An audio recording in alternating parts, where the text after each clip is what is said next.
Good evening! Hi, I'm Verna. And I'm Tracy And welcome to Bonfire Night! Sumuli, wini-welcome po namin lahat ng mga kapastor, mga primary leaders, mga disciples, mga magulang, and sa lahat po ng first time dito, welcome sa Bonfire Night. Wini-welcome din po namin ang aming mga ka-Bonfire Night na nanonood sa iba't ibang bansa. So bago tayo magsimula, panoorin muna natin ang Bonfire Things to Remember.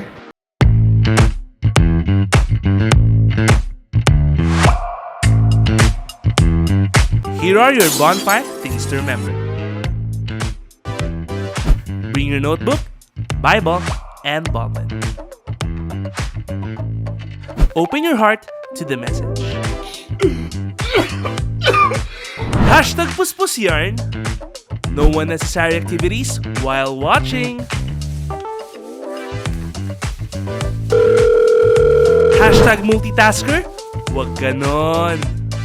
Focus on the message through our speakers. No? Kasi kung makikita natin, ang gaganda ng promise. Ang gaganda ng Hashtag promise. focus ka lang. Invite and tag your friends. Be a blessing. Hashtag friendship goals. Engage by sharing your thoughts and leave comments below. Respond to the message and take action.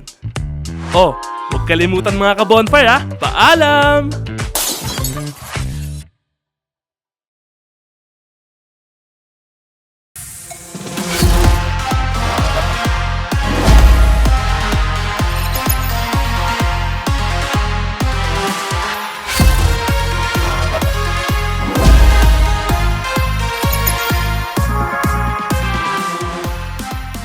So, praise God sa ating Bonfire Things to Remember. So, tayo mga ka-bonfire, maging mindful po tayo habang ongoing yung ating gawain. So, make sure natin na tayo po ay nakapag-share na nitong ating live. Natagnan natin yung ating mga cell members, yung mga leaders natin, and syempre yung ating mga invites.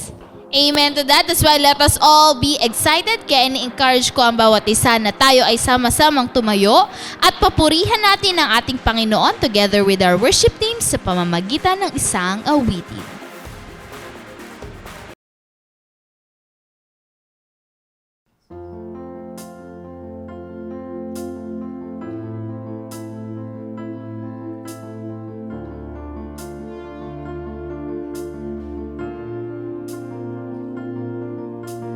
I keep fighting voices in my mind that say I'm not enough.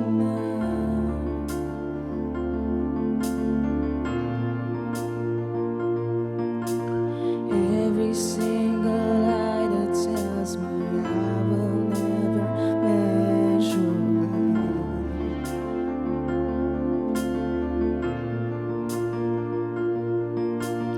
Am I more than just the sum of every high and every low?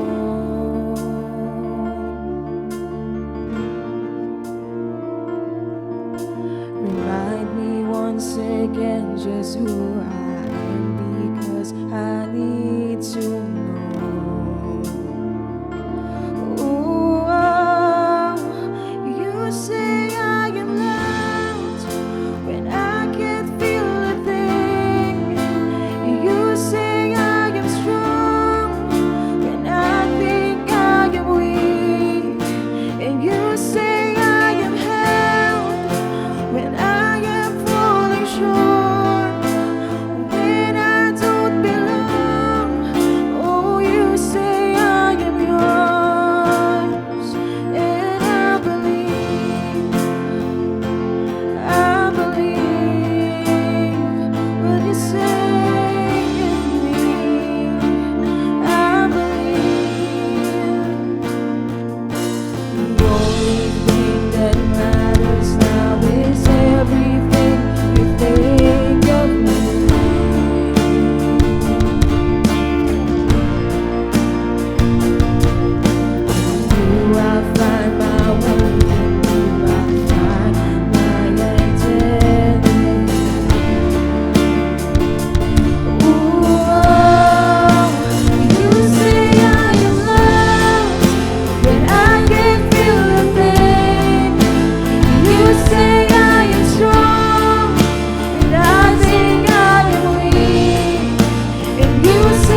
So praise God, and tonight let us all be excited dahil muli makarinig tayo ng salita ng ating Panginoon through our speaker. So we are reminding everybody that is watching live with us tonight na tayo po ay patuloy na mag-engage. So habang nagsasalita po yung ating speaker, tayo po ay active na nagko-comment sa ating comment section.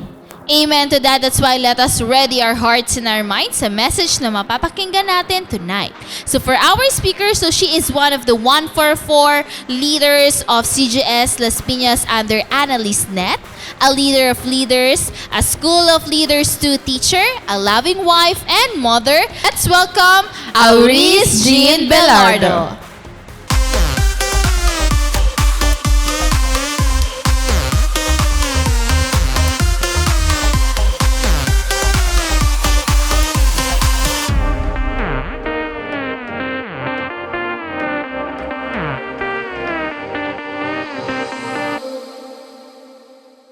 Ayan, so magandang gabi po sa ating lahat. Sa oras na ito, muli tayong makakapakinig ng mensahe sa pamamagitan ng mga salita ng Panginoon. So, first of all, talagang nagpapasalamat ako sa another privilege, another opportunity na binigay sa akin ng Bonfire Admin, sa ating pastora, kay Pastor Rami.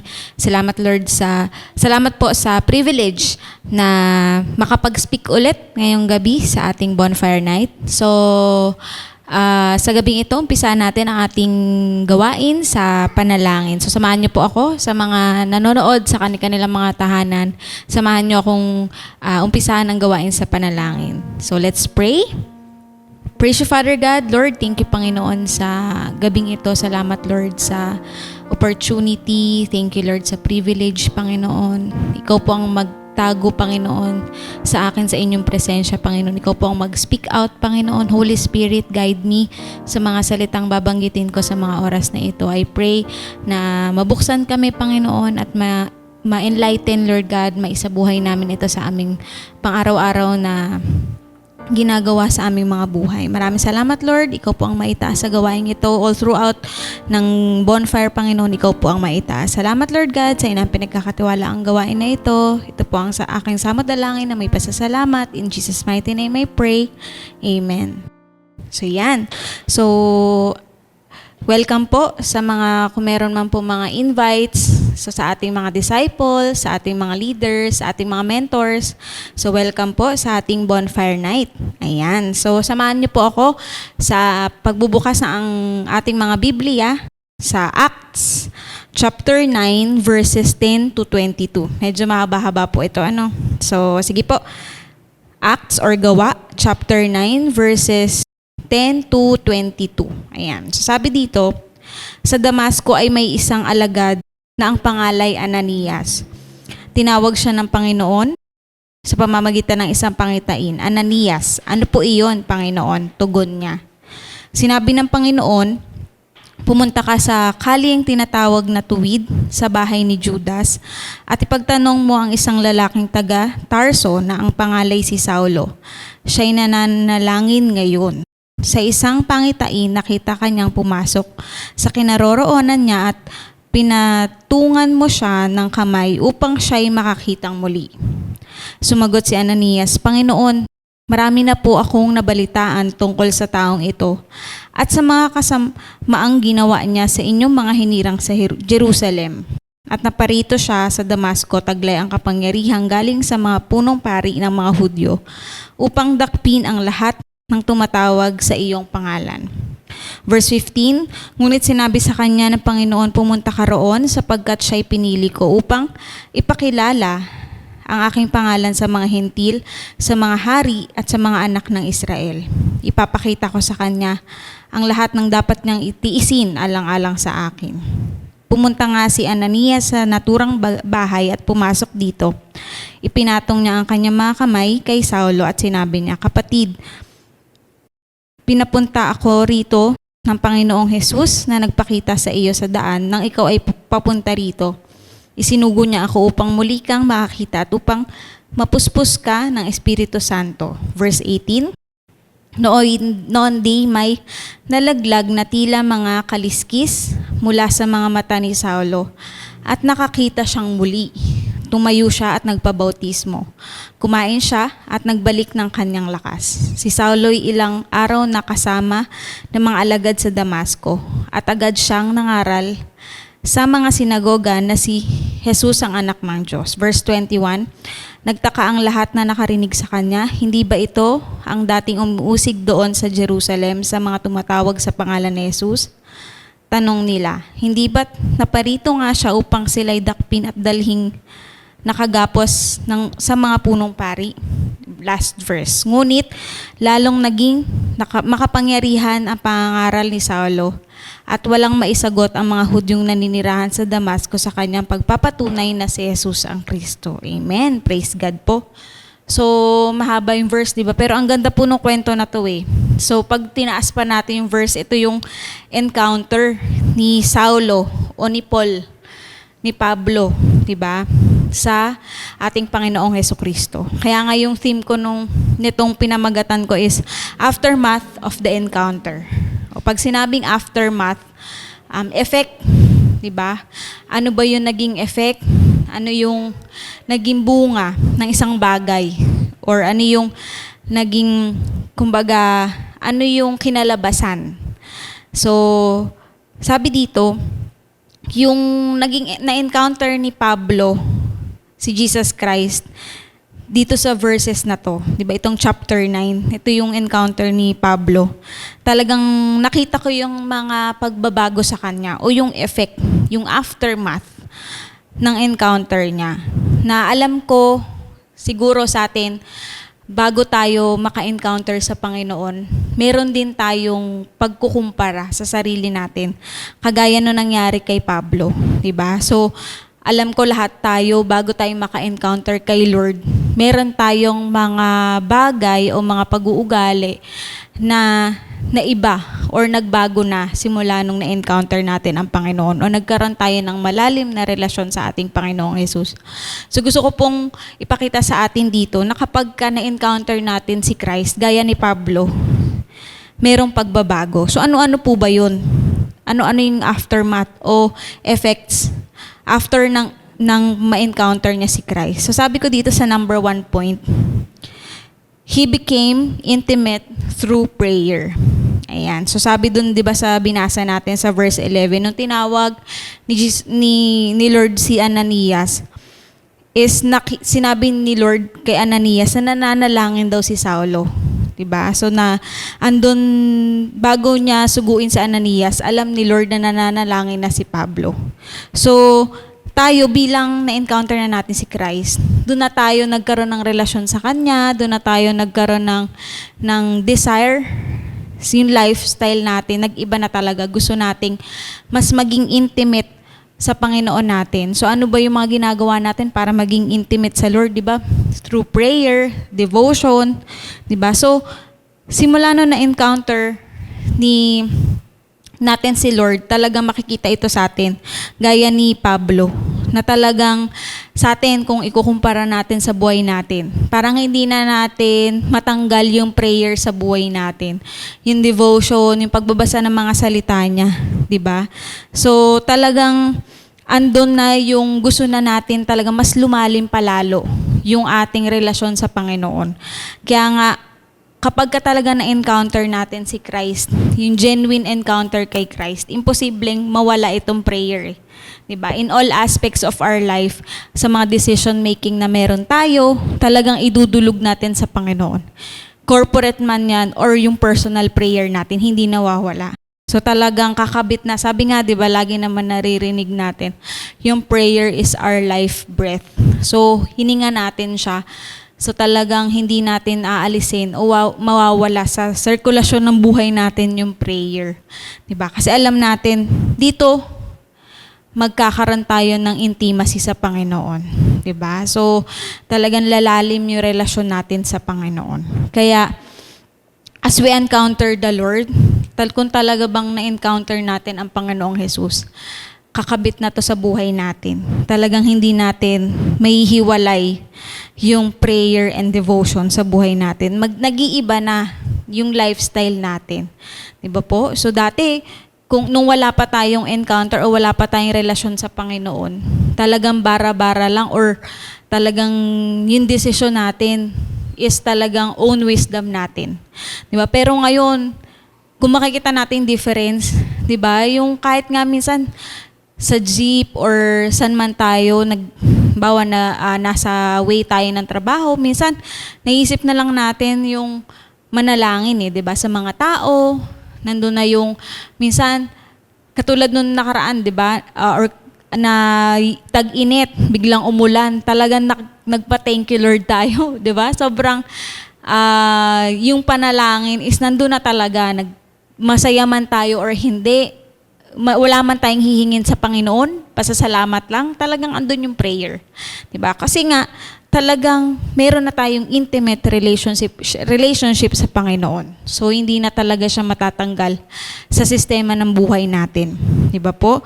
Kaya nga, sabi nga doon, kahit anong sitwasyon ng buhay natin, masaya man o may kalungkutan, di ba?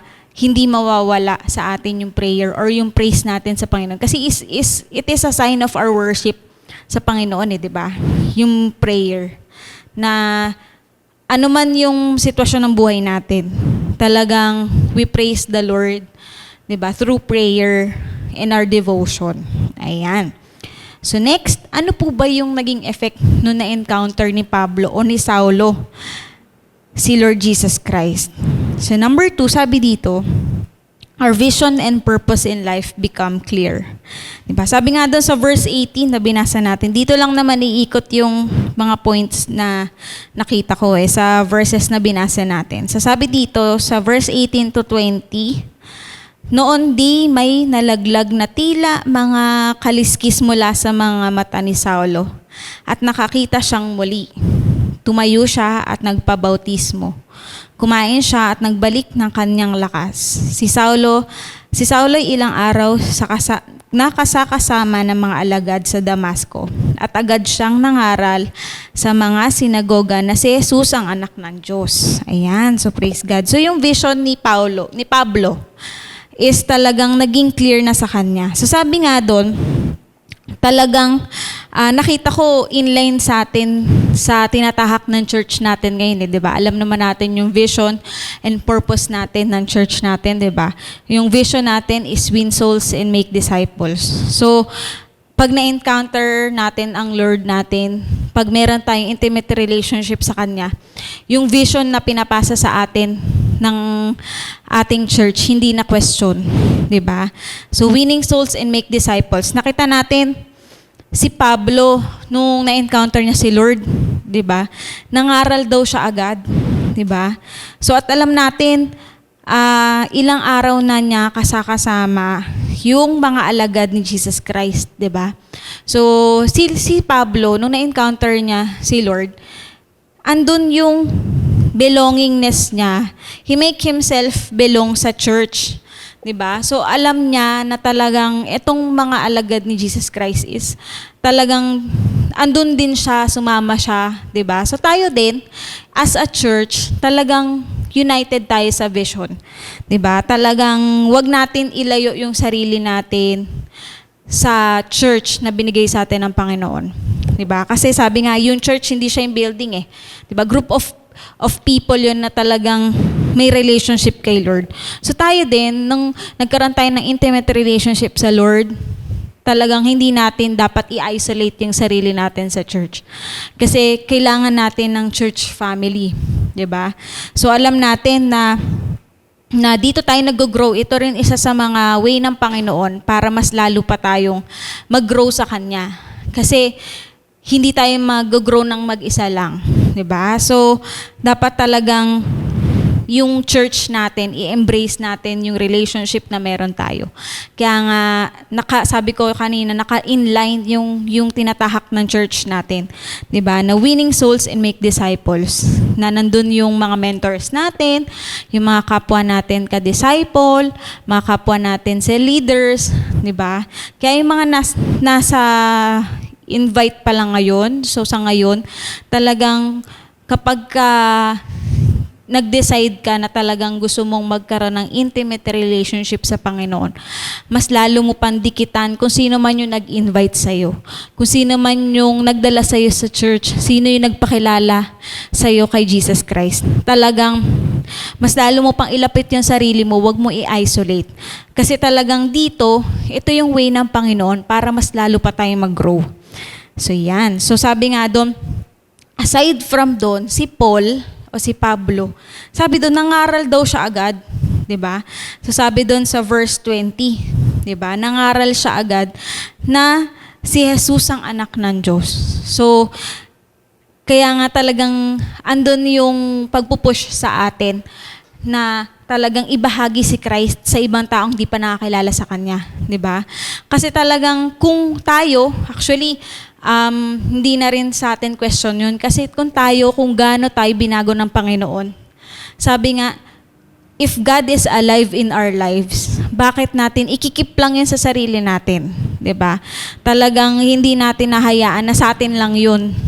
'Di ba? Parang nakapanood ka ng isang movie na alam mong napakaganda, 'di ba? Excited kang i-share 'yon na, uy, panoorin mo tong movie na 'to, 'di ba?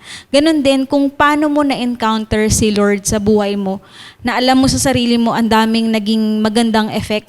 Talagang i-share mo 'yun sa iba eh. Hindi mo hahayaan na sarilinin lang 'yon. Talagang kusang lalabas 'yon na gusto mong i-share 'yon sa iba. 'Di ba po? So yun yung gusto natin dapat maging response kung talagang meron tayong intimate or encounter, genuine encounter kay Christ. Kasi si Paul, 'di ba? Ganun siya kaalab. From yung talagang tinutugis niya yung mga kapwa Kristiyano or yung mga Kristiyano na nagbabahagi about kay Christ. Ang bilis ng transition, 'di ba?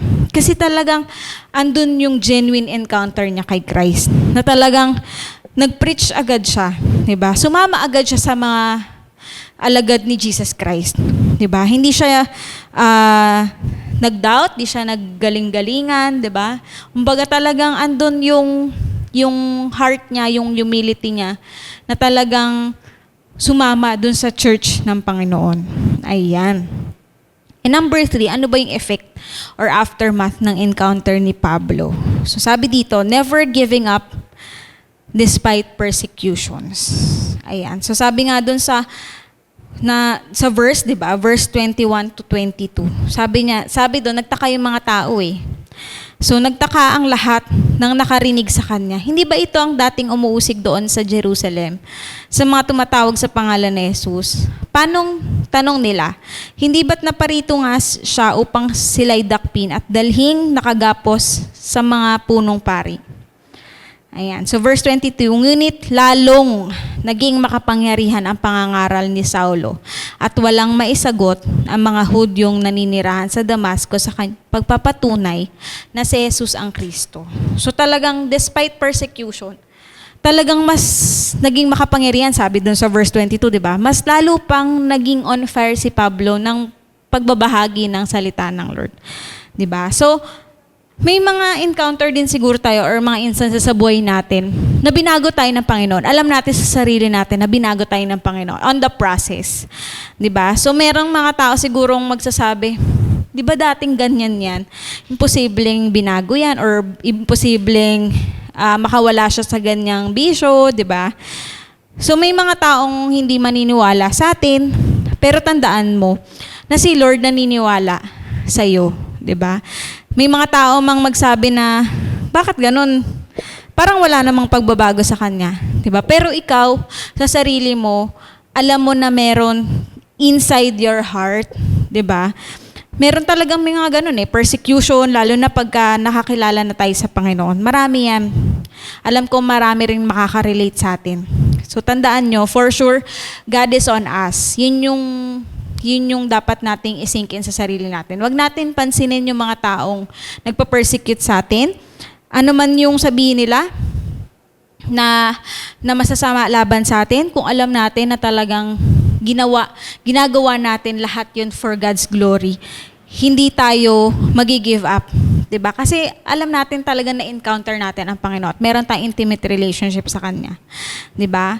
Kung may mga tao mang di naniniwala sa'yo, si Lord naniniwala sa'yo ng buong buo. Diba? May purpose siya sa buhay mo, kaya ka nakakilala sa Kanya.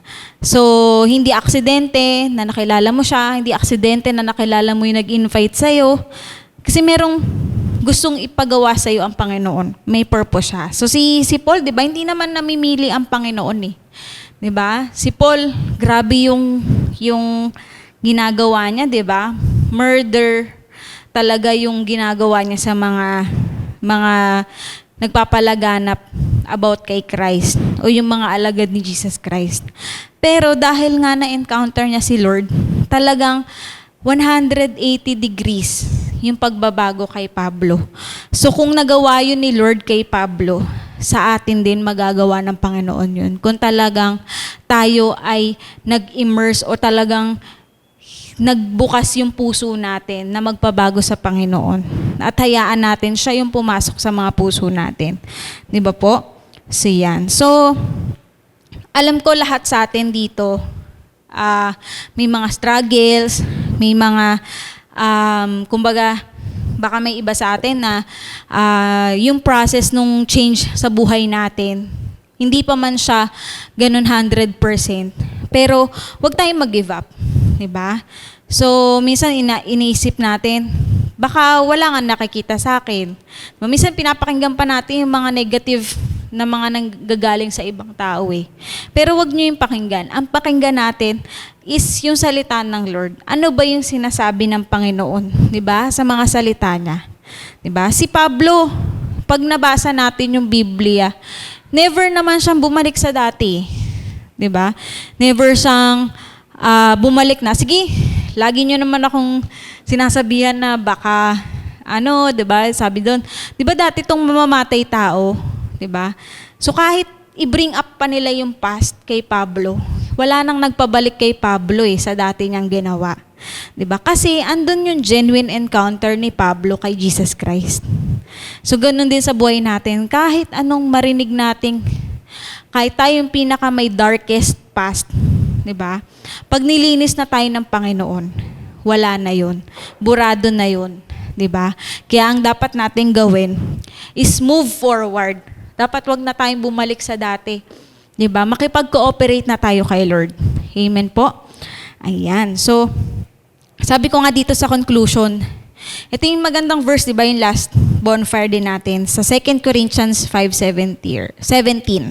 If we indeed genuinely encounter our Lord Jesus Christ, we will never be the same again. Diba? Kasi sabi nga sa 2 Corinthians 5:17, therefore, if anyone is in Christ, he is a new creation. The old has gone, the new has come.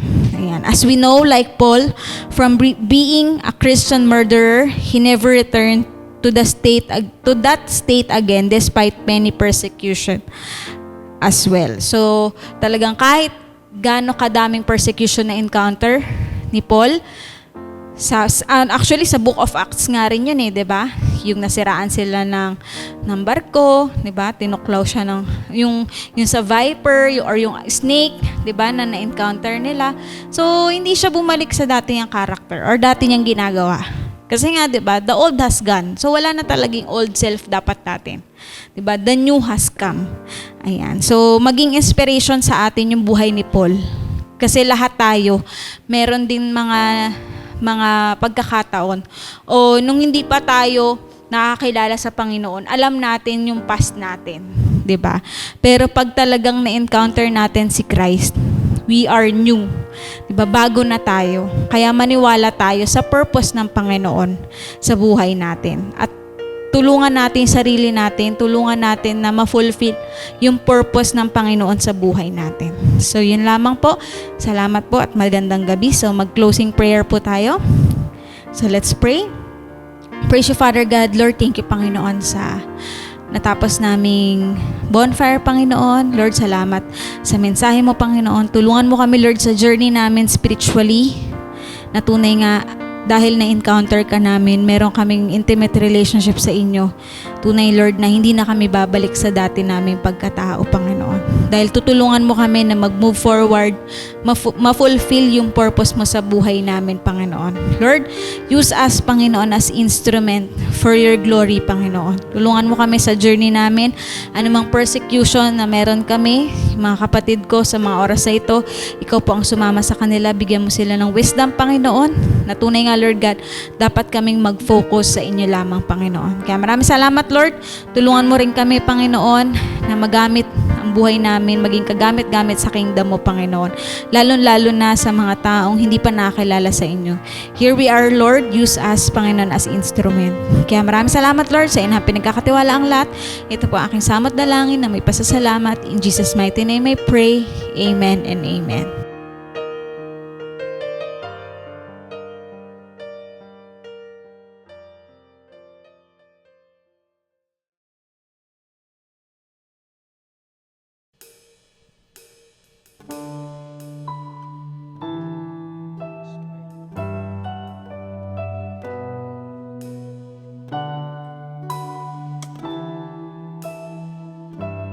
Yes, Lord.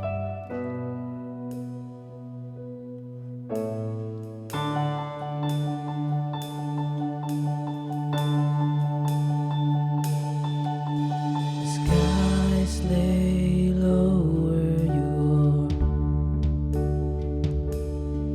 On the earth you rest your feet. It's a hand that cradled the stars, or the hands that bled for me, for me.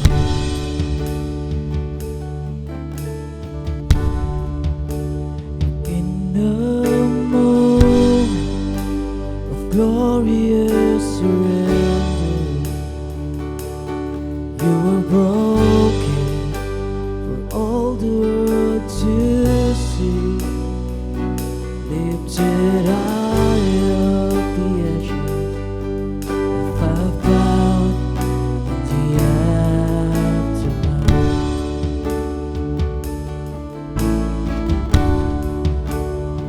Yes, Lord.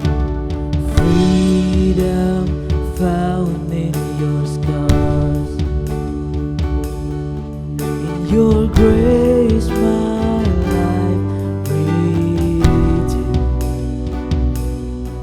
For you choose to take the sinner's crown, as you place your crown on me.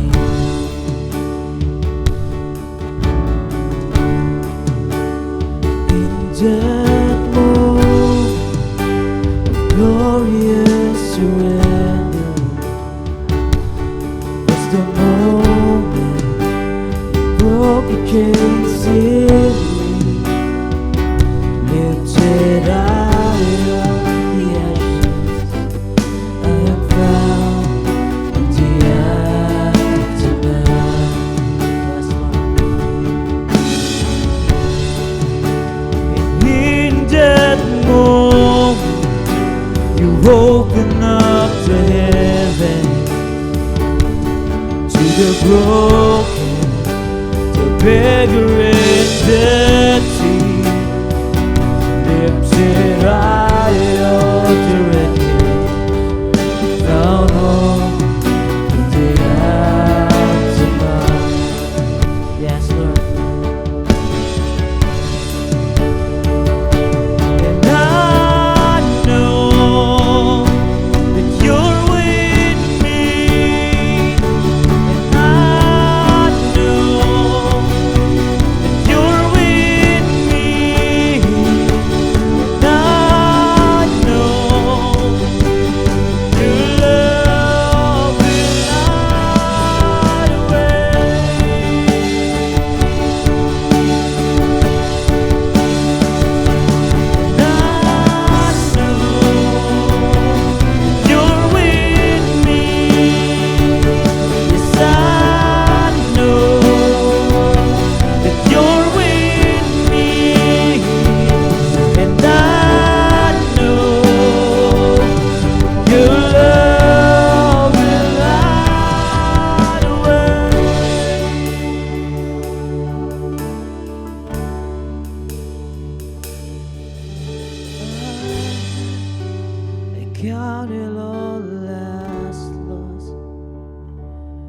but to know you, to carry the cross, knowing I am found in the light of the aftermath. Yes, Lord.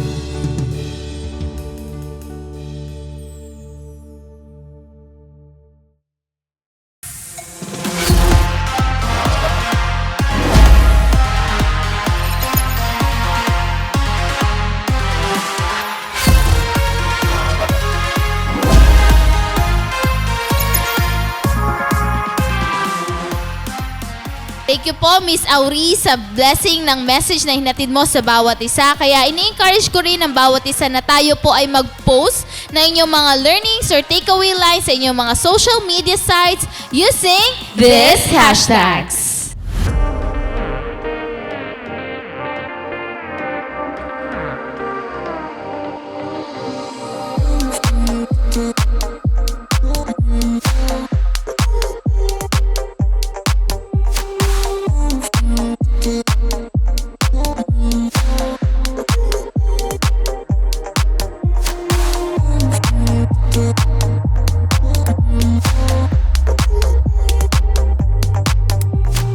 So praise God and salamat po sa lahat na nakasama namin dito sa ating Bonfire Night. Salamat po sa ating mga pastors, yung mga primary leaders natin from different churches na talagang nagmo-mobilize before Friday para sa ating Bonfire Night. So salamat din sa ating mga leaders. And kung ikaw po ay invite ngayon, so we pray na ikaw din ay ma-involve sa isa sa ating mga online cell groups. So continually, we encourage everybody na patuloy niyo pong suportahan ng ating CJS Philippines Facebook page, ang ating CJS Philippines Bonfire Facebook page, yung ating YouTube channel, yung ating TikTok and Instagram. Itong mga social media accounts po natin, let us make sure na tayo po ay talagang minamaximize natin to all for God's glory.